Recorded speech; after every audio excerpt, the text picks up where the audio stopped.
जैसे ही सुबह की पहली किरण बाहर निकलने लगती है, अचानक हिज्र घाटी एक दर्दनाक चीख से गूंज उठती है। हवा भी नहीं चलती, कोई भी बोलता नहीं है। अचानक एक पहाड़ का पत्थर बीच से फट जाता है, धूल उड़ने लगती है, रोशनी बाहर आती है। अंदर से एक शानदार वस्त्र में ऊँटनी बाहर आती है। जैसे ही सुबह की पहली रोशनी बाहर आती है, अचानक हिज्र घाटी एक दर्द भरी चीख से गूंज उठती है। हवा भी नहीं चलती, कोई भी बोलता नहीं है। अचानक एक पहाड़ का पत्थर बीच से फट जाता है, धूल उड़ने लगती है, रोशनी बाहर आती है। अंदर से एक शानदार ऊँटनी बाहर आती है। लोग डर के मारे पीछे हट जाते हैं।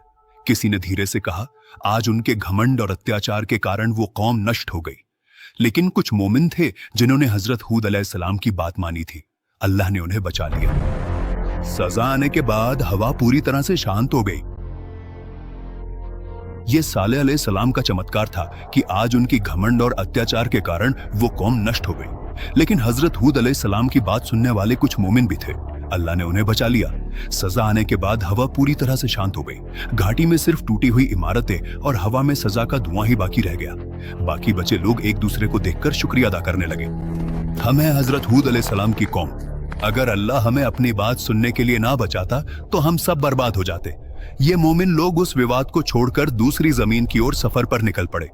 वो यात्रा बहुत लंबी, कठिन और तकलीफों से भरी हुई थी, लेकिन उनकी नस्ल एक नई जमीन की तलाश में थी। पानी, समृद्धि और शांति की तलाश में उनका काफिला नज्द और हिजाज के पहाड़ी रास्तों से होकर गुजरा। इसके बाद वे एक नजदीकी गांव पहुंचे, जहां पानी के झरने, बाग बगीचे और उपजाऊ जमीन थी। वहीं पर उनकी नस्ल बढ़ने लगी। वहां से वो जाति आगे बढ़ी। आखिरकार उनकी संतान वादी अल हिज्र पहुंची, जिसे आज मदाइन सालेह कहा जाता है। यही समूद जाति की शुरुआत थी। समूद के लोग एक क्षेत्र के मालिक बन गए। अल उला में भी पानी के झरने, बाग बगीचे और उपजाऊ जमीन थी। वहीं से उनके वंश का विस्तार शुरू हुआ। वहां से वो जाति आगे बढ़ी। आखिरकार उनकी संतान वादी अल हिज्र पहुंची, जिसे आज मदाइन सालेह कहा जाता है। यही समूद जाति की शुरुआत थी और समूद का वंश 11 महान उदाहरणों में से एक बन गया। ईश्वर ने उन्हें शारीरिक शक्ति, बुद्धिमत्ता, कला कौशल, पत्थरों को तराशने की अद्भुत क्षमता और रहने के लिए प्राकृतिक स्थान, ये सब कुछ दिया था। ये लोग पहाड़ों के अंदर ही पूरे के पूरे शहर तराशते थे। ऐसे निर्माण आज एक महान उदाहरण बन गए हैं। ईश्वर ने उन्हें शारीरिक शक्ति, बुद्धिमत्ता, कला कौशल, पत्थरों को तराशने की अद्भुत क्षमता और रहने के लिए प्राकृतिक स्थान, ये सब कुछ दिया था। ये लोग पहाड़ों के अंदर ही पूरे के पूरे शहर तराशते थे। उनके भवनों की दीवारें सीधी और स्तंभ ऊंचे होते थे। उन पर की गई सजावट और मूर्ति कला को देखकर आज भी हम हैरान रह जाते हैं। कुरान के अनुसार वे मैदानों में किले भी बनाते थे। इसी तरह वे पहाड़ों को तराश कर घर बनाते थे। उनके निवास स्थानों में राजा रहते थे, जिसे देखकर हम हैरान रह जाते हैं। कुरान के अनुसार वे मैदानों में किले बनाते थे। वे पहाड़ों को तराश कर घर बनाते थे। उनके निवास स्थानों में शासन व्यवस्था होती थी। बाजारों में रौनक, व्यापार, शोरगुल, रातों में मशालों की रोशनी से चमक और घाटियों में बाग बगीचे होते थे। फलों की मीठी खुशबू से वो धरती महकती थी, लेकिन उन सब अनुग्रहों को भूलकर उनमें घमंड आ गया। उन्होंने सोचा कि ये सब कुछ हमने अपनी ताकत और बुद्धि से बनाया है। जब शक्ति भटक गई, तब उन्होंने यही सोचा कि ये सब कुछ हमने अपनी ताकत और बुद्धि से बनाया है। जब शक्ति भटक गई, तब उनके दिल कठोर हो गए। उन्होंने पहाड़ों में तराशी गई मूर्तियों को देवता बना लिया। अल्लाह को भूलकर वे प्रकृति की शक्तियों को पुकारने लगे। हे देवता, हमें महान शक्ति दो, ऐसी प्रार्थना वे किया करते थे। वे अपनी शक्ति, संपत्ति और पहाड़ों को तराशने की क्षमता पर बहुत गर्व करते थे। वे अपनी पहाड़ों को तराशने की क्षमता पर कितना गर्व करते थे। वे कहते थे कि इस दुनिया में हमसे बढ़कर कोई नहीं है। वे कमजोरों पर अत्याचार करते और उनके अधिकार छीन लेते थे। बड़ों की इच्छा को ही न्याय मानते थे। ये सब ऐसे ही चलता था। इंसान अल्लाह के नियम को छोड़कर अपनी मर्जी से कानून बनाता और फिर उसी कानून को खुद के लिए हमेशा के लिए छूट दे देता था। ये सब देखकर ऐसा लगता है मानो सब कुछ हमारी आंखों के सामने हो रहा है। समूद जाति में भ्रष्टाचार और अश्लीलता के पाप बहुत फैले हुए थे। उनका प्रसिद्ध वाक्य था, हम पहाड़ों को तराश कर घर बनाते हैं। वे सोचने लगे कि हमारे सामने कौन टिक सकता है, और वे ईश्वर की दी हुई नेमतों को अपनी ताकत समझने लगे। लेकिन वे ये भूल गए कि देना और लेना केवल अल्लाह के हाथ में है। उसी घाटी में एक सम्मानित व्यक्ति उबैद बिन मश्क के परिवार में एक उज्जवल बालक का जन्म हुआ। वही है सालेह अलैहिस्सलाम। उबैद बिन मश्क के परिवार में एक उज्जवल बालक का जन्म हुआ। वही है सालेह अलैहिस्सलाम।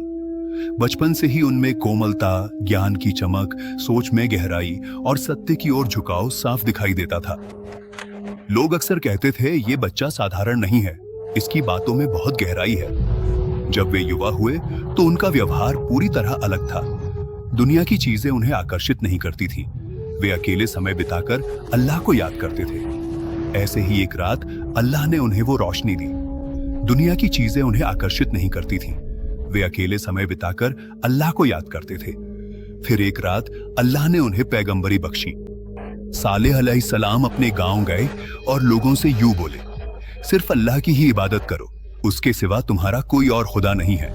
उस कौम के नेता हंस पड़े और बोले, जो कल तक हमारा अच्छा दोस्त था, आज वही हमसे कह रहा है कि अपने देवताओं को छोड़ दो। हम तुझे अच्छा इंसान समझते थे, लेकिन अब तू हमें हमारे पूर्वजों से चली आ रही परंपराओं को छोड़ने के लिए कह रहा है। हम तुझे अच्छा इंसान समझते थे, लेकिन अब तू हमें हमारे पूर्वजों से चली आ रही परंपराओं को छोड़ने के लिए कह रहा है। सालेह अलैहिस्सलाम ने प्यार से उन्हें समझाया, ये घाटी, ये इमारतें, ये सब अल्लाह की दी हुई नेमतें हैं। इनका शुक्र अदा करो और बगावत मत करो।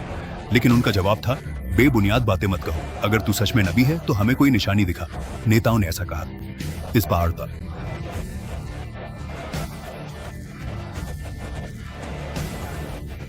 सालेह अलैहिस्सलाम अपनी कौम के साथ उस पहाड़ के पास गए और अल्लाह से दुआ की, ऐ मेरे रब, तू गवाह है, अपनी निशानी दिखा। उन्होंने दुआ की, तभी अचानक उस घाटी का रंग बदल गया। पहाड़ बीच से फट गया, रोशनी की लहरें फैल गई।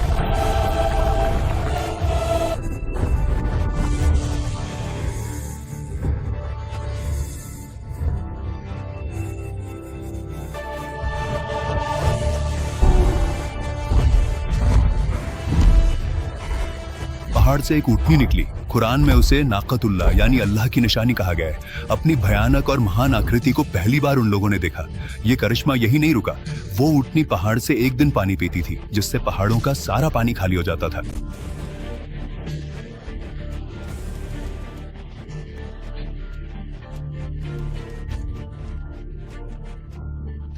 उस पहाड़ का सारा पानी खत्म हो गया, लेकिन अल्लाह ने इसका हल भी दिया। अगले दिन पूरी कौम उस ऊँटनी का दूध पीकर तृप्त हो जाती थी। इतना दूध होता था, हर घर, हर जानवर, हर बच्चे, सबकी जरूरतें पूरी हो जाती थी। एक दिन अगर वो ऊँटनी पहाड़ का पानी पीती थी तो उस दिन कोई भी उस पहाड़ से पानी नहीं पी सकता था। अगले दिन आप सब उस पहाड़ से पानी पी सकते थे, यानी एक दिन ऊँटनी के लिए, अगले दिन आप सबके लिए। लेकिन वो कौम इस परीक्षा को भी सहन नहीं कर सकी। नेता कहने लगे, हमारी आजादी हमसे छीन ली गई है, क्या एक ऊँटनी हमारे पानी पर हुकूमत करेगी? उनका घमंड फिर से बाहर आ गया। जैसे ही कुछ लोगों ने विश्वास करना शुरू किया, नेताओं के चेहरों पर जलन और गुस्सा साफ दिखने लगा। वे बोले, इस ऊँटनी की वजह से साले का सम्मान बढ़ रहा है, अगर हमने कुछ नहीं किया तो हमारे ऊपर भी यही होगा। इसके बाद उन्होंने एक साजिश रची, कृपया इस ऊँटनी को हटा दो, तब साले का प्रभाव भी पूरी तरह खत्म हो जाएगा। एक अमीर महिला ने ऐलान किया, जो भी इस भयानक ऊँटनी को मार डालेगा, मैं अपनी प्यारी बेटी की शादी उसी से कर दूंगी। युवक तैयार हो गए।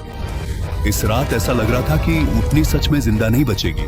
जब ऊँटनी बहुत सारा पानी पीकर वापस लौट रही थी,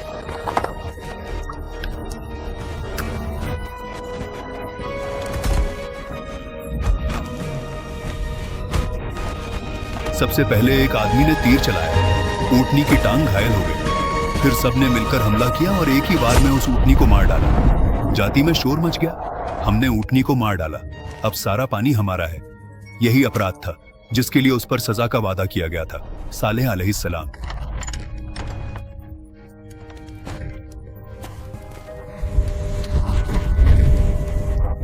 एक आंसू भरी आंख के साथ भी सजा की उल्टी गिनती पहले ही शुरू हो चुकी थी। इसी निर्णायक क्षण से पहला कदम उठाया गया। पहले दिन उनके चेहरे पूरी तरह पीले रंग में बदल गए। दूसरे दिन उनके चेहरे और भी चमकीले लाल रंग में बदल गए।